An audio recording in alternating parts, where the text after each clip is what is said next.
Welcome back to the channel, everyone. We are here today, Madden 23 EA Play Trial, now live on PlayStation. And yeah, let's get right into it. Seahawks franchise. Not gonna do a thing where I scroll through which team I pick, and you already know it's the Seahawks. We're gonna get into why I picked them in a little bit. But let's go through the settings here. Pete Carroll out, fired, I guess is the storyline here. I like using custom coaches. I'm gonna keep the same playbook for now, maybe for this first season. Maybe we go through this first season this way, and then sort of how the team's already set up, and then we'll get into really building out how we want to build this team moving forward. Here are the settings. I don't think anything's changed from last year. I think this is all the same. Yeah, I think everything's all the same. Relocation, I don't think got touched at all. So, yeah, we're going to leave that disabled. I don't want to see any teams relocating. I don't plan on relocating. It's such a worthless feature in this game, so I'm not going to bother with it. We're going to keep normal talent costs for our coaches because we're going to be starting at 0. Development trait regression, I feel like this is just kind of an odd feature. It doesn't seem to really work that well if you ask me. So we're just going to keep that off as well. 10-minute quarters, how I've always done, I think, on the channel. And everything else is going to be on manual. Tutorial pop-ups off, and that's going to be it. So here is the new start screen or main page for Madden 23 franchise. Let's get right to this roster point, and this is really why.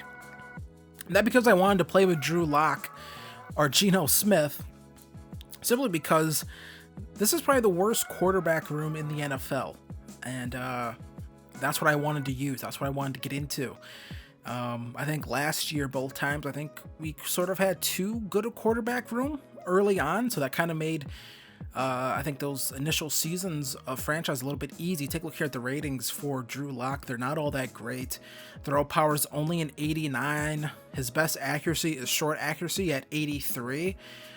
76 deep, 77 medium. Take a look at his motivation tags, and apparently his motivation is big market and top of depth charts, which we meet right now. He is currently our starting quarterback on the depth chart projected. I believe in real life he's actually QB2. Geno Smith is likely going to win that battle in camp, which is kind of crazy. I mean, if Drew Lock, if you can't beat out Geno Smith, I mean, this guy should maybe be bagging groceries or delivering for DoorDash. Take a look here. Geno Smith, 31 years old.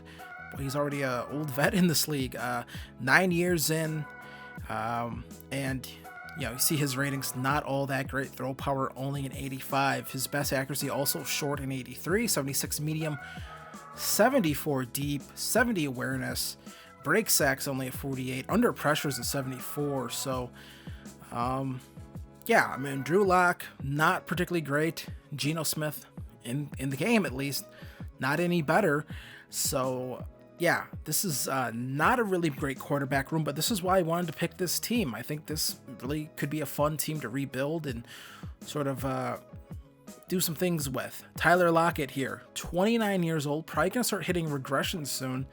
This is a trade candidate for us. I know in real life the Seahawks are under the impression that they can compete. I know Pete Carroll has sort of convinced the entire front office that, hey, Russell Wilson was the problem. This is the solution. Just let me trade the quarterback, and we can go with Drew Lock. But Tyler Lockett still has great ratings, still a really great receiver. His motivations and tags, doesn't have any tags. His motivations aren't great here for us. We don't have a franchise quarterback. We aren't a Super Bowl contender. We are in Seattle. We are a big market. He likes that a bit, but it's not the biggest thing for him. Clearly, the big thing is for him is he wants to play with a great quarterback. Then we have DK Metcalf here on the other side, the opposite side, the deep threat, the guy who's going to stretch the field. And he has some great ratings, of course, but that's not what we're concerned about necessarily. Motivations, franchise quarterback, we don't have that. Head coach with historic record, we don't have that. Technically, we're a new head coach. Big market, Seattle, once again, not a big thing for him necessarily. Also because he's already been paid. I believe they have his contract updated here. We're going to go here, take a look. Contract, yeah, I believe this is his new deal. It's in the game. So, yeah, he's not too big on us right now. We just don't have the quarterback. And take a look here at the rest of this offense. In particular, this offensive line, we do have Noah Fant. That is a new weapon here. I completely forgot about that when I was going through here, but offensive line, right tackle, not that great. And really, if we have any sort of injuries on this line, it is not going to be pretty. We do not have depth at guard. We don't have depth at tackle. We just don't have any depth at these positions at all. So if one of these guys goes down, or at worst two, it's really going to throw it's going to throw a monkey wrench into our already poorly planned out offensive line here. Once again, these are sort of things that make you look at and go, what is Pete Carroll thinking? Well, he's not here anymore, so now I have to think and kind of build this thing up.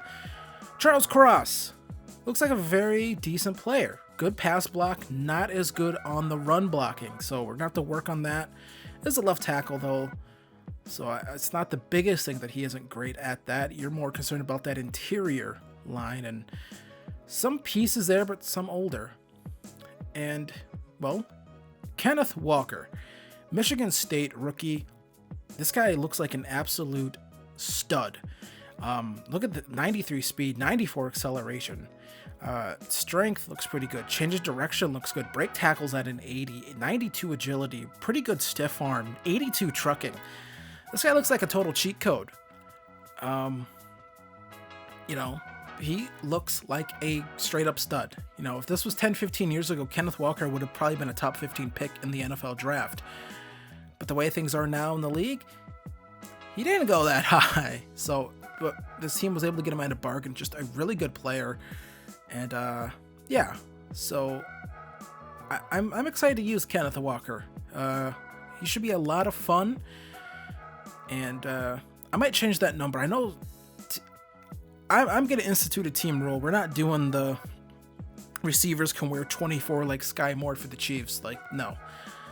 Here's the defense. It's a 4-3. I'm considering changing this next season, season 2, to a 3-4. Looks like, honestly, it wouldn't be that big of a change for us to change this thing to a 3-4 from a 4-3. It looks like a lot of the pieces for this to be a 3-4 is already there. It looks like it's already kind of built that way anyways. We have the defensive ends here and Ford and Shelby Harris. So, we could easily just change this thing to a 3-4, and I don't think it'd be all that odd of a change for us. But not going to focus on that this year. Going to play out this season as a 4-3 defense. Take a look at that cornerback room. It's not great. It's Artie Burns and Sidney Jones. Do have some nice safeties here with Jamal Adams and Quandre Diggs, both very good players. Not a lot of depth necessarily behind them, or at least behind Jamal Adams, but apart from that, this defense, it's a far cry from the Legion of Boom. And we do have rookie here, Boye Mafe, edge rusher. Once again, another year in Madden. No, they don't just have edge as a position in the game. I really wish they did. That would make some of this stuff maybe not as complicated for some people, but if you just have a basic idea of what you need to do, you should be fine. His ratings aren't the greatest. He is a 69 overall, which is nice. Well, not really. I mean, you would prefer it if he was a bit higher, but that's the fun of it. We get to build him up. And, his power moves are very low, so it looks like he's going to be more of a speed rusher. That's probably where we need to focus on. So there it is. That's the team. That's my motivation for picking the team. And so this first episode, just here talking about the team, some of the plans we have for it. Of course, you take a look at the Seahawks team. You go from having an elite quarterback in Russell Wilson. Now you're down to having a guy in Drew Lock and Geno Smith who have never been able to really hold on to starting jobs. Drew Lock, his only other stop was in Denver. Geno Smith, he's bounced around the league a lot. Has never been able to really hold on to a starting job for any sort of significant period of time. Has always been a guy that's been pulled in, been pulled out. So that's something that, is going to be definitely interesting for Seahawks fans. For the past almost 10 years, you've had elite quarterback play. And now you're going to go to far less than elite. And yeah, right now this team is a 77 overall, 77 on offense and defense. So there's only one way to go, and that's up, unless we go backwards, and then that's the way we didn't want to go. We didn't consider that. But I hope you guys stick around for this series. Be sure to hit like, be sure to hit subscribe. The preseason, I don't want to say there is going to be a stream, but there might be a stream. I'm not 100% sure on that. But either way, next video will be week 1 versus the Denver Broncos. So be sure to come back to that. Be sure to hit like, be sure to hit subscribe on this video, and I will see you guys in the next one. Peace.